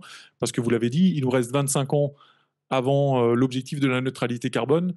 C'est rien du tout, hein, donc il faut accélérer. Merci. Avant de... Vas-y, Jean-Claude. Pardon. Un petit complément. Aujourd'hui, il y a un petit peu plus d'une vingtaine de puits qui ont été faits pour la recherche de cet hydrogène naturel. Et aujourd'hui, on a beaucoup de pourcentages de dire, voilà, je produis des gaz avec 80-90% d'hydrogène, ou parfois moins. Et ce qu'on n'a pas, ce sont les débits. Et je pense que ce sont des valeurs très importantes, même si c'était donné de manière anonymisée, je dirais, ça donnerait quand même des indications et possiblement des clés pour débloquer des investissements et faciliter cet investissement privé dont on va avoir besoin pour développer cette filière. Donc voilà, c'est une remarque que je voulais faire, mais même pour que l'État aide au financement de cette exploration. Donc, je veux dire, si l'investissement est trop risqué, il y aura peu ou pas d'investissement en dehors des filières habituelles que sont l'ANR et l'ADEME, etc. Mais si on veut des financements plus importants, il faut qu'on ait des clés pour débloquer cet investissement. Et les débits sont importants, au moins un encadrement de ces débits, savoir si on a des flux. Je donne un exemple. Tout le monde parle du cas du Mali, Bourak et Bougou. Alors aujourd'hui, effectivement, c'est une petite exploitation. Ça permet d'apporter l'électricité à un petit village au Mali. Mais quand on regarde les productions, les flux, ça correspond à 2, 3, 4 barils de production par jour. On ne va pas investir des dizaines ou des centaines de millions d'euros ou de dollars pour 3, 4 barils par jour. Donc, et peut-être que même si c'est la réalité, à ce moment-là, il va falloir songer à voir si on peut stimuler ces réactions au niveau de la génération d'hydrogène, au niveau des proches de réduction qu'on peut avoir sur les cinétiques rapides. Parce que les catalyseurs, ils sont déjà dans les roches. Donc, pardon, ils sont déjà dans les roches. Je suis un peu du sud, j'ai tendance à parler avec les mains et donc ça éloigne le micro, pardon. Sont déjà dans les roches. Donc, la stimulation, c'est pas un gros mot, c'est pas de la fracturation naturelle. Hein. On est tous bien d'accord. Hein. On peut essayer de voir si on peut augmenter les débits. Mais ça, c'est des sujets de recherche qui sont importants, qui seront probablement clés dans le futur. Mais il faut déjà qu'on ait une idée de ces débits naturels. Parce que les accumulations, effectivement, comme le dit Olivier, c'est important. Si ces accumulations existent, encore faut-il les trouver et savoir si l'hydrogène est toujours sous forme d'hydrogène dans le réservoir ou s'il a été consommé ou transformé. S'il y a une réalimentation, puisqu'on parlait de cinétique rapide, donc on peut penser à une réalimentation de ces réservoirs. Mais aujourd'hui, si on n'a pas ces valeurs de débit, qui sont des chiffres clés pour faire les investissements, on aura plus de mal à avancer. Voilà, c'est le message que je voulais faire passer. Donc, merci. Je redonnerai la parole tout à l'heure à la salle. Je vais prendre quelques questions en ligne, si vous le permettez pour l'instant. Donc un premier spectateur anonyme qui dit que voilà, quand on produit de l'hydrogène naturel, en général, il y a des gaz qui sont aussi associés à cette production, souvent du méthane. Et donc, est-ce que ça compte dans l'empreinte environnementale? Comment on en tient compte et qu'est-ce qu'on fait à ce moment-là pour essayer de rendre l'empreinte environnementale, je dirais, plus favorable? Est-ce que quelqu'un veut prendre cette question? Oui, je veux bien répondre. Effectivement, il y aura probablement des gaz associés qui pourraient être du méthane, du CO2, de l'azote, etc., associés à ces productions d'hydrogène naturel. Ce qui va compter, effectivement, c'est l'émission globale de gaz à effet de serre qui sera liée à cette production d'hydrogène. Alors, comment faire? Le problème a été réglé, je dirais, au niveau européen, où il a été établi un seuil de 3,38 kg équivalent CO2 par kilo d'hydrogène. Ça s'applique aussi à la filière hydrogène naturel. Donc, il faudra faire des analyses de cycle de vie sur l'ensemble du processus de production de l'hydrogène et voir si on se situe en dessous de ces seuils. Et à partir, si on se situe en dessous de ce seuil que j'ai cité précédemment, on aura un hydrogène bas carbone. Voilà la réponse que je peux apporter à cette question. Si quelqu'un a des compléments. Sinon, je passe donc à une autre question qui concerne donc les méthodes d'exploration géologique et géophysique qui pourraient être utiles pour l'exploration de cet hydrogène naturel. Est-ce que, Olivier, tu pourrais donner plus d'éléments là-dessus, s'il te plaît? J'avais déjà donné pas mal d'éléments. Hein. C'est effectivement beaucoup de méthodes de géophysique. Donc, on a parlé de la gravimétrie et du magnétisme pour identifier les potentiels roches-mères de cet hydrogène naturel. Ça peut être aussi des techniques comme la sismique passive, qui est un petit peu émergente aussi sur cette thématique d'un point de vue géophysique, et qui permettrait peut-être à la fois en ayant un faible impact environnemental et un faible coût de revient, permettrait à la fois d'avoir une image du sous-sol et peut-être des mouvements fluides à l'intérieur du système. Donc on dit que c'est un système qui est peut-être dynamique, et la sismique passive serait peut-être à même de capter ces fluides. Et puis, au niveau des capteurs aussi, des méthodes de détection, on parle de télédétection aussi. Pour l'instant, les efforts qui ont été faits n'ont pas été couronnés de succès, mais c'est pas pour autant qu'il faut abandonner cette piste de recherche pour identifier à distance des émanations d'hydrogène naturel, les capteurs qui permettent aussi, en fiabilisant leurs mesures, de s'assurer effectivement qu'on a bien une mesure d'hydrogène naturel, qu'il n'y a pas d'artefact, et donc qu'on peut concentrer nos efforts d'exploration dans cette zone-là et pas sur des zones qui seraient peut-être juste dues à un artefact et donc inutile d'aller explorer plus loin. Merci.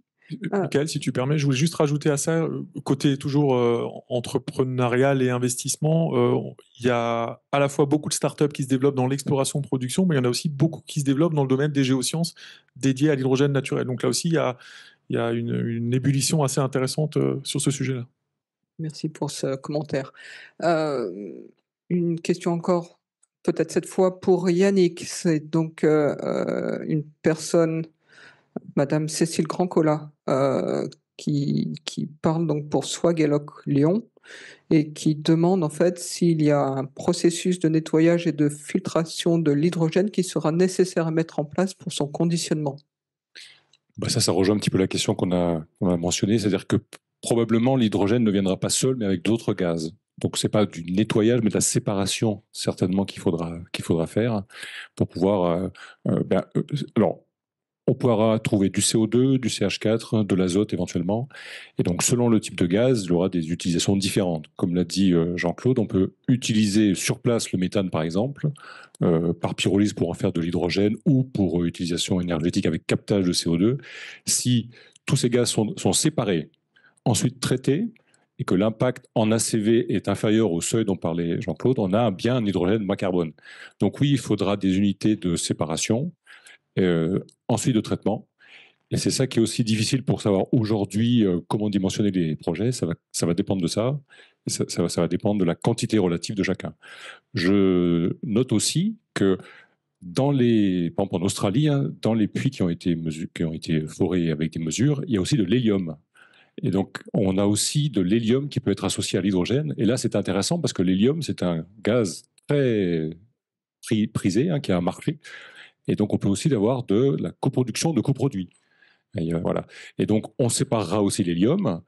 D'ailleurs, c'est le business de 45-8 Énergie qui a été cité plusieurs fois, qui produisent de l'hélium et de l'hydrogène pour deux marchés différents. Voilà, donc ces gaz peuvent être utilisés de différentes manières et donc nécessiteront effectivement un petit traitement en surface.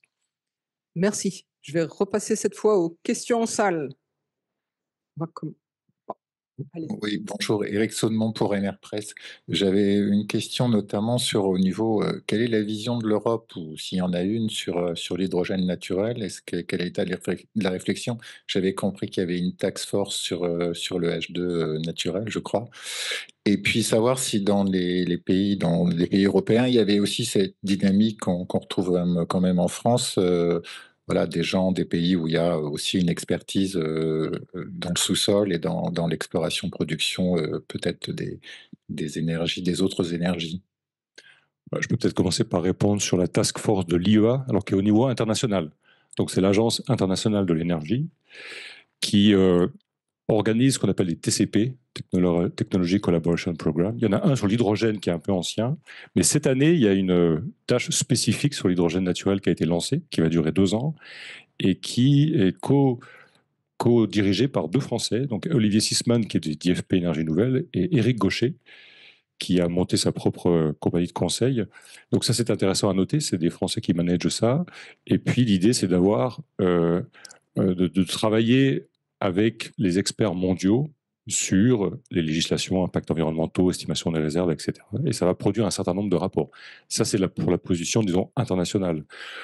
Au niveau de l'Europe, dans le Clean Hydrogen Partnership, ça discute pour avoir des calls spécifiques. Nous, on y travaille. Olivier, dans un drafting group aussi, IFPEN aussi.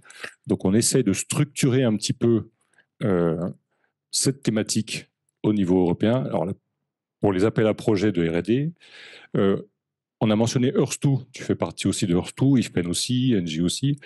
C'est un groupement qu'avait lancé le Pôle Avenia pour qu'on se regroupe et qu'on fasse mieux connaître cette thématique et on relaie des messages à l'Europe.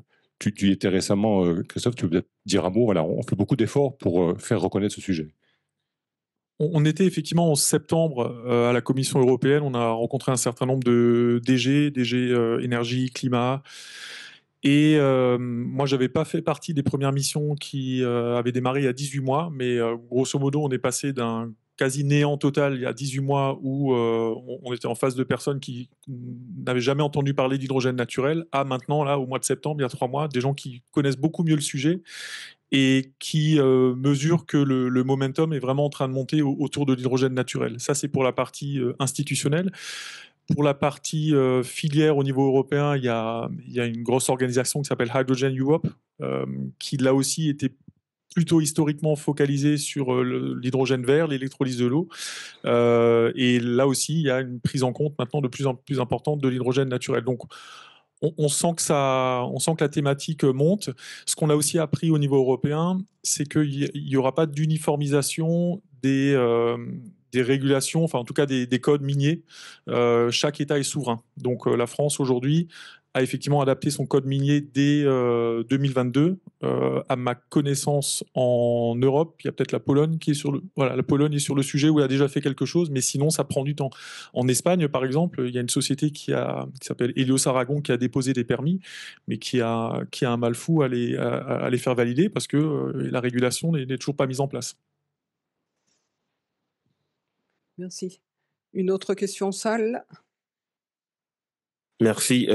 Marvin Coé, étudiant au programme hydrogène à l'IFP School. J'aurais une question pour Monsieur Lott. Vous avez mentionné durant votre présentation que le Maroc a un contexte favorable pour l'exploitation d'hydrogène naturel. Et j'aimerais savoir plus précisément, quand vous dites contexte géologique favorable, c'est quoi les indicateurs pour une entreprise industrielle pour se lancer dans le forage en vue d'une exploitation à grande échelle? Oui, alors il y a effectivement le contexte géologique qui peut être favorable. Donc là, c'est la chance peut-être de trouver une accumulation d'hydrogène naturel. Donc là, c'est à la fois les indices qu'on a eus de mesure d'hydrogène naturel en surface.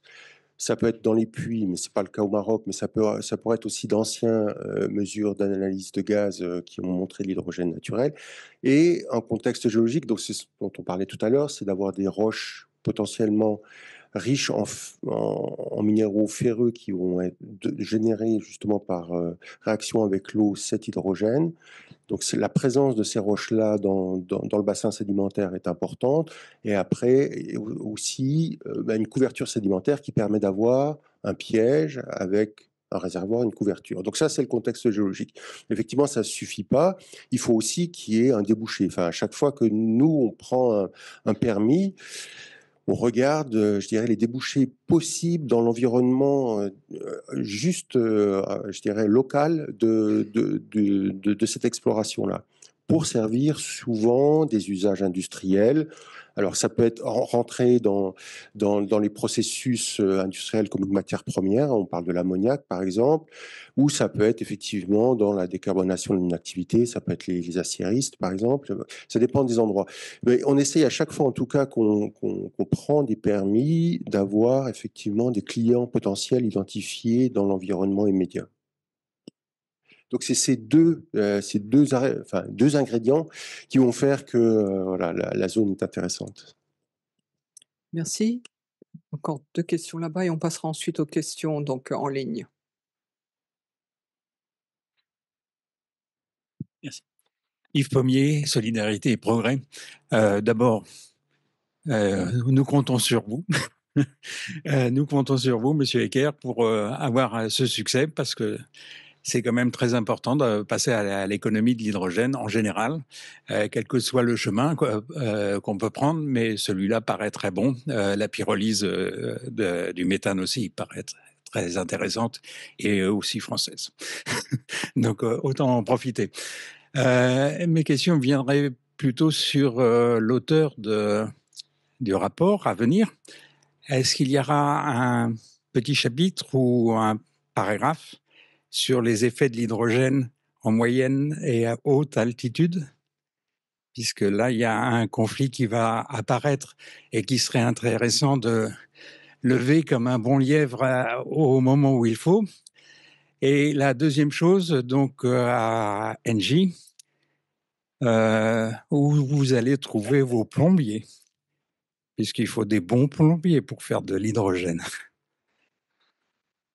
Alors, je vais essayer de répondre à la première partie de la question. Est-ce que dans le rapport, il y aura des incidences sur la haute atmosphère et des réactions avec des radicaux OH probablement dans la haute atmosphère? C'était pas le but de ce rapport. Le problème que vous posez est important, certes, mais c'était pas le but de ce rapport. C'était d'abord savoir est-ce qu'on aura une ressource, comment la qualifier et est-ce qu'un jour on pourra la produire. Après, sur les conséquences, on se tient au courant. Effectivement, on lit ces articles, on regarde les conséquences pour avoir mais entre nous, des émanations naturelles d'hydrogène, elles débuteront pas avec la production d'hydrogène naturel si jamais un jour il y en a une. Hein. Cet hydrogène, c'est une molécule très, très légère dont sa finalité, c'est l'espace. Ça sort de notre atmosphère. Donc, il y a plusieurs millions de tonnes qui, annuellement, je ne sais pas, via Cheslav, Nick pourra me contredire, il y a plusieurs, je dirais a priori comme ça, 25 millions de tonnes annuelles qui partent dans l'atmosphère. C'est un phénomène naturel. Alors, on va essayer de ne pas l'amplifier. On va faire des ACV qui concerneront les gaz à effet de serre, mais aussi éventuellement les fuites d'hydrogène naturel qui pourront être associées, étant donné que c'est une toute petite molécule et qu'on a du mal parfois à bien la conserver. Mais oui, votre question est intéressante, mais en ce qui concerne dans le rapport, non, il n'y aura pas de chapitre dans le rapport. Merci. Et ça fait une bonne transition. Effectivement, on va essayer de faire qu'il n'y ait pas de fuite au moment de la production de cette molécule au moment de l'exploitation. Et Storengy, notamment, on travaille depuis longtemps maintenant et on a commencé des injections d'hydrogène dans des cavités salines qui nous permettent justement de mettre au point les matériaux, les équipements pour qu'on puisse effectivement exploiter cet hydrogène naturel. Donc, on travaille à la fois sur les tubings, les têtes de puits, tout ce qui va servir à faire le scellement des complétions. avec nos fournisseurs. Et on est en train de tester tout un tas, je dirais, on est en train de maltraiter, entre guillemets, ces équipements-là sur nos cavités salines en injection d'hydrogène pour effectivement tester. Donc c'est sûr que les fournisseurs ont déjà testé en labo, mais là on va tester en conditions réelles et avec des conditions un petit peu extrêmes pour être sûr effectivement que les équipements seront bien au rendez-vous et qu'on n'aura pas de fuite. Voilà. Donc, encore une question en salle. Et Michael, est-ce que je peux préciser un petit point? Oui. Je suis derrière toi. C'est moi. Coucou. Yannick, vas-y. C'était pour préciser à monsieur que c'est un point important hein, sur les effets dans la couche atmosphérique, pour dire qu'il y a des gens qui travaillent dessus. Nous, à IFPEN, on ne travaille pas sur le sujet, mais par exemple, le laboratoire des sciences du climat et de l'environnement, qui est à Saclay, travaille dessus. Donc, c'est des choses qui sont étudiées, et puis après, les chercheurs discutent ensemble, mais c'est pour dire que cette question est traitée. Je me retourne, droite, à gauche, c'est bon. Merci. On va donc poser la dernière question en salle, et je passe ensuite aux questions à nouveau en ligne. D'accord. Et je reprendrai les questions en salle après. Donc, Christian Mathieu, ancien géologue pétrolier. Moi, j'aurais aimé savoir, parce qu'on parlait de comparaison de coûts, moi, j'aimerais savoir, dans tous ces hydrogènes de toutes ces couleurs, combien faut-il de barils équivalents pour en produire un de bleu, de vert, de gris, de blanc? Parce que c'est quand même la question clé. Si on mange plus d'énergie pour produire un baril d'hydrogène, à mon avis, ça veut dire qu'il faut tout de suite abandonner ce genre de démarche et qu'il faut passer à autre chose. Ça me paraît une question clé. Et je pense que pour éclairer le grand public, on manque beaucoup de points de comparaison. Et quand on voit dans la presse, effectivement, les journalistes, dont on sait qu'ils sont très peu scientifiques et qui ne comprennent pas grand-chose à tous nos domaines, fermez la parenthèse, j'espère qu'il n'y en a pas trop dans la salle, mais enfin ce que je veux dire, c'est quand même que dans ce qui sort de tous ces articles, il n'y a aucun chiffrage simple qui permet de comparer efficacement des énergies l'une à l'autre. Voilà, merci. Je ne sais pas si quelqu'un se lance. Je n'ai pas du tout cette donnée-là. Donc, moi, pour le coup, je ne pourrais pas vous répondre là-dessus. Oui, il n'y a pas forcément de données de comparaison, mais c'est sûr que pour l'hydrogène naturel, la dépense énergétique va être vraiment très faible. Hein. Donc, ce qu'on recherche, c'est donc une accumulation qui sera sous pression. Et comme pour le gaz naturel, sa production va être juste l'énergie contenue dans la pressurisation du gisement qui va permettre sa production en surface. Donc voilà, donc là, l'énergie quand même est utilisée pour le produire, va être minimale et va surtout se concentrer sur les équipements qu'il va falloir construire pour pouvoir le produire. Donc voilà, j'ai pas les chiffres pour tous les autres modes d'hydrogène bas carbone, mais c'est sûr que l'hydrogène naturel est compétitif vis-à-vis de ça, parce que et ça se transcrit dans son prix de revient, son prix de production. Je peux peut-être ajouter un élément là-dessus, si on veut parler de l'hydrogène vert. Donc effectivement, une des difficultés, c'est qu'il faut beaucoup d'électricité. L'ordre de grandeur, c'est en gros pour 1 million de tonnes d'hydrogène vert, il faut 55 TWh d'électricité. Alors si c'est une électricité verte, ça va. Si on pense à du nucléaire, c'est 55 TWh, c'est équivaut en gros à 5 EPR. Donc c'est aussi pour ça que l'hydrogène blanc peut avoir un intérêt s'il est exploitable. Voilà. Je vais passer maintenant à des... toujours à gauche. Juste pour ajouter un point, ça me permet de parler aussi du site du Mali, parce qu'en fait, à IFPEN, on a encadré une thèse avec Hydromas sur ce site-là, Bouraké-Bougou. Et ce qui est intéressant, c'est que c'est une accumulation en pression qui est assez en hauteur, hein, c'est à 150 mètres sous la surface, donc ce qui est très très shallow. Et ce qui est intéressant, c'est que ça produit depuis un certain temps, mais la pression ne baisse pas. Donc vous voyez qu'en fait, il y a un moteur plus profond qui réalimente en hydrogène. Donc pour répondre à votre question, c'est encore mieux qu'un gisement de gaz naturel classique, puisque là, la pression se maintient.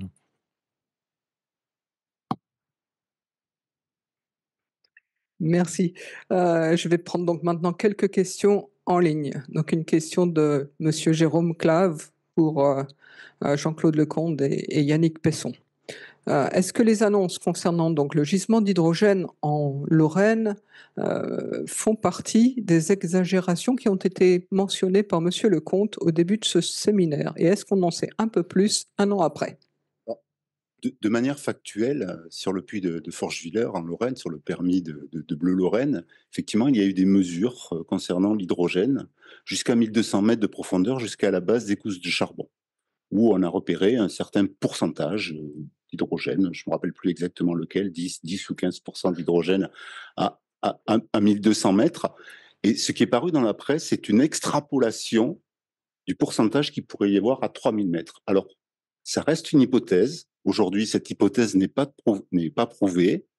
Pardon, cette hypothèse n'est pas prouvée. Et pour ce faire, il va falloir faire un puits qui descende au moins jusqu'à 3000 mètres de profondeur.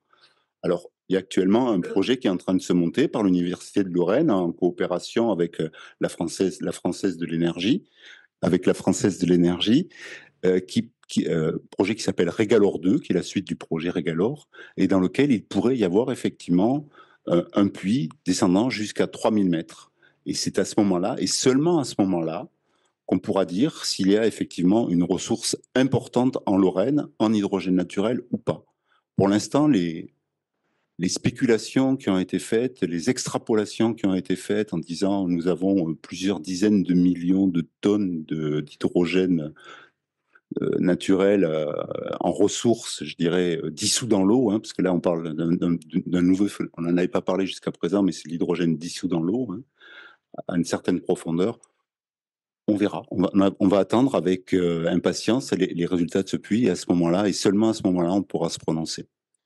Peut-être deux ajouts sur ce sujet-là. Le premier, c'est que la Française de l'énergie elle-même avait tempéré ces annonces-là, première chose, et il faut saluer leur réalisme sur ce sujet-là. Le deuxième point, c'est que sur ce fameux projet Régalore 2, il bénéficie d'un soutien très important de la région Grand Est, ce qui montre aussi qu'il y a une mobilisation des collectivités locales. Encore une fois, dans mon focal qui est celui de l'investissement, c'est important de voir qu'au niveau local, on a des régions qui se mobilisent, ce qui est vrai aussi du côté Nouvelle-Aquitaine, où il y a aussi un vrai volontarisme sur l'hydrogène naturel. Une question à présent de Claude Gou pour Yannick Pesson. Donc Claude Gou rapporte un commentaire des citoyens qu'il a pu rencontrer sur le marché de Pau le samedi dernier. En gros, quand on parle d'accumulation, finalement on parle d'énergie fossile. Et donc, en gros, quand est-ce qu'on arrêtera d'utiliser des énergies fossiles, et est-ce que tu es d'accord avec cette mention d'énergie fossile? Bonjour Claude, si tu es en ligne. Alors, plusieurs points. Faut faire attention. On a en tête énergie fossile, oil and gas, qui produit du CO2 quand on le brûle. Et c'est ça le problème qu'on a sur les énergies fossiles, dites classiquement. L'hydrogène, on peut le classer comme on veut, il y a des accumulations. Il peut être fabriqué il y a longtemps. Donc je vois ce que veut dire Claude sur le côté fossile. Mais il peut être aussi généré, on l'a dit déjà, selon des mécanismes plus récemment. En tout cas, quoi qu'il en soit, si on a un réservoir comme à Bourakébougou au Mali, ce réservoir, si on l'exploite et qu'on transforme l'hydrogène, si on le brûle en fait, la réaction d'hydrogène, c'est que ça prend un oxygène, ça fait de l'eau et ça libère de l'énergie. Donc il n'y a pas on n'émet pas de gaz à effet de serre, on n'émet que de l'eau. C'est vrai qu'on ne l'avait pas dit, ça vaut le coup de le rappeler. C'est le gros avantage de la source d'énergie hydrogène, c'est que son utilisation énergétique n'engendre que de l'eau. Et donc, on aurait, de ce fait, pas d'effet de serre lié à la production. Donc, voilà ce que je peux répondre par rapport à ça. Juste un petit bémol en disant que ça ne génère que de l'eau. C'est vrai, mais la combustion, elle se fait dans l'atmosphère, donc il y aura quand même production de NOx associée à la combustion de l'hydrogène, et c'est un point sur lequel il faudra regarder aussi. Mais c'est vrai qu'il n'y aura pas de gaz à effet de serre type CO2 rejeté dans l'atmosphère. L'eau en est un. C'est le premier gaz à effet de serre. Oui. L'eau vapeur, absolument. Oui, bien sûr, oui. Mais vous savez, le carbone est essentiel à la vie aussi, donc, et l'eau aussi. Donc, je veux dire, tout n'est pas pollué en toute unité. Non, mais l'eau vapeur ne s'accumule pas dans l'atmosphère. Quand il y en a trop, il pleut. Merci. Une question en salle, je vois qu'on approche de la fin de la première phase, donc ça sera sans doute la dernière question. Oui, merci. Nicolas Potier, je travaille à la Société Générale dans l'équipe de financement de projets énergétiques. Et donc j'ai une question sur le financement, parce qu'on a beaucoup parlé de la phase d'exploration et des risques que ça comportait. À plus long terme, comment on voit les sources de financement pour ce type de projet? Parce que côté bancaire, par exemple, on ne pourrait pas regarder des phases d'exploration qui sont trop risquées, mais on pourrait regarder des phases d'exploitation qui sont largement dérisquées et qui pourraient potentiellement aussi faire baisser le coût de revient de l'hydrogène grâce à la partie financement. C'est pour moi. En fait, traditionnellement, ce qui se passe dans l'oil and gas, c'est qu'à partir du moment où on a un asset, donc des réserves certifiées, tout simplement, à ce moment-là, on a quelque chose qui est bankable. Effectivement, on peut aller lever de la dette sur cet asset-là. Donc, on imagine que dans l'hydrogène naturel, ce sera à ce moment-là que des établissements comme les vôtres rentreront dans le jeu.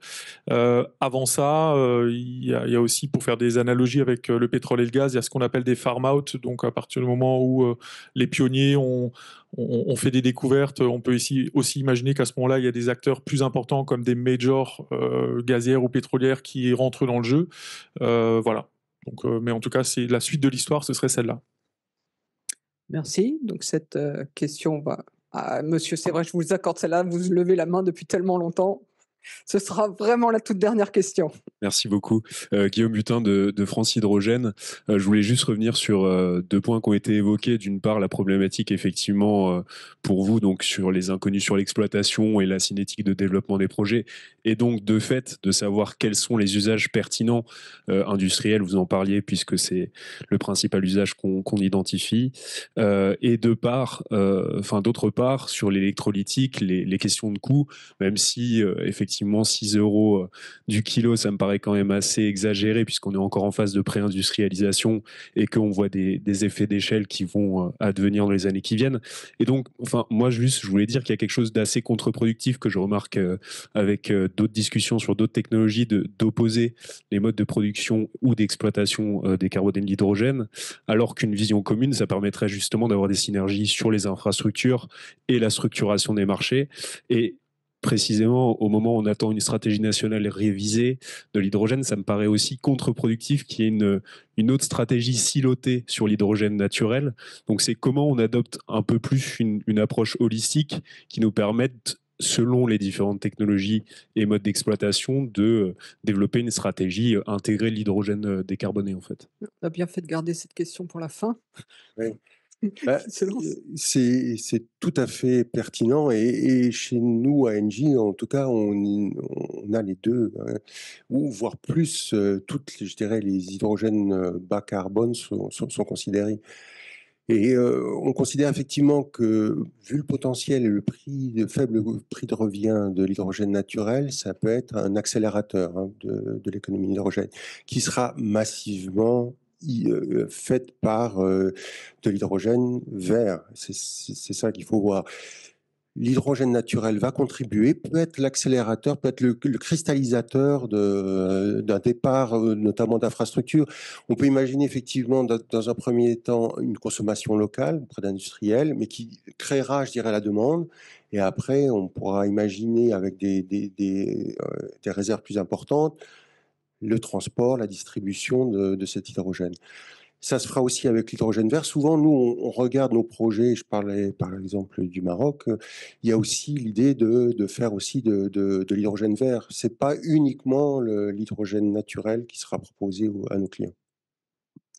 Merci. C'était vraiment la toute dernière question. Donc, ceci va clore maintenant notre rendez-vous qui était consacré à cet hydrogène naturel. Alors, je n'ai pas pu prendre toutes les questions, ni en salle, ni en ligne. Je m'en excuse. Il y avait effectivement beaucoup de questions, et le temps est limité. Donc, à nouveau, toutes mes excuses. Il me reste à remercier nos panélistes pour la qualité de leurs interventions, vous-même également pour votre participation active. Vous avez pu le constater, le sujet est loin d'être clos. Il reste encore beaucoup à faire. D'abord pour comprendre les mécanismes de formation, mais également pour développer donc une industrie de l'exploitation de l'hydrogène Donc vous voyez, on se retrouve effectivement avec des besoins côté recherche et côté industrie. Je vous propose en tout cas donc d'applaudir nos panélistes encore une fois.